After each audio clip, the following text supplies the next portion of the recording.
Bhatia. I'm an engineer by profession. I have a question that has been in my mind for quite a while now. The Noble Quran says, let there be no compulsion in religion. That's point number one.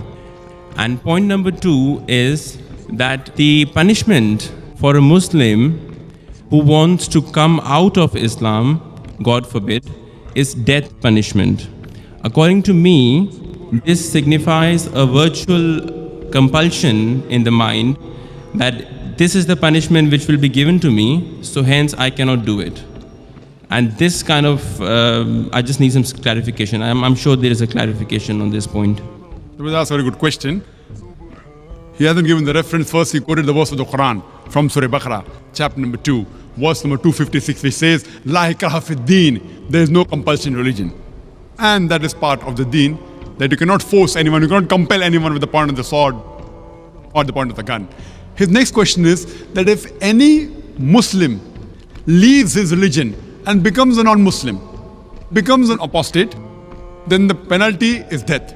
So isn't this a sort of compulsion? Before I give the answer, I would like to mention that every country has its own law, its rules and regulation. And most of the countries, one of the highest punishments is for treason. For example, if a person is working in the army and if he leaks the important thing of the country, all the vital points and the information to the enemy, it is called as treason. Most of the countries, if anyone does treason, sells the important blueprints and documents of the country to the enemy, many of the countries, there's death penalty, many of the countries have life imprisonment. So now if I tell that what kind of a country is this, in where I'm compelled by the country not to do certain things, what is wrong is wrong. So here also, if a Muslim becomes a non-Muslim, it's only in the Islamic state of law if that Muslim who becomes a murtad and then propagates his new faith and deceives the people, that's the time this penalty is put.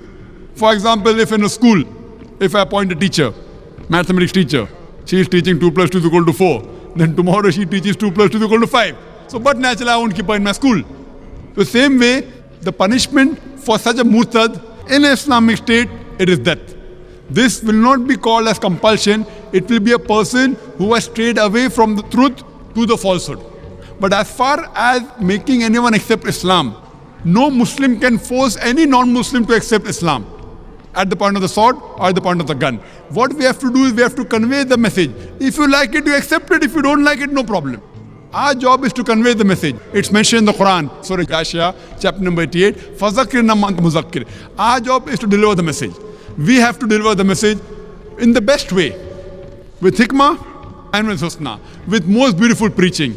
Whether the other human being, non-Muslim, accept or not, it is not under our control. We cannot force anyone to accept Islam at the point of the sword, the point of the gun. But that what you're talking is a different case in a state of Islamic law. Like as I gave an example where a person working in army, if he sells the secrets of the country, then the penalty is somewhat similar. Hope that answers the question. Right, okay, yeah.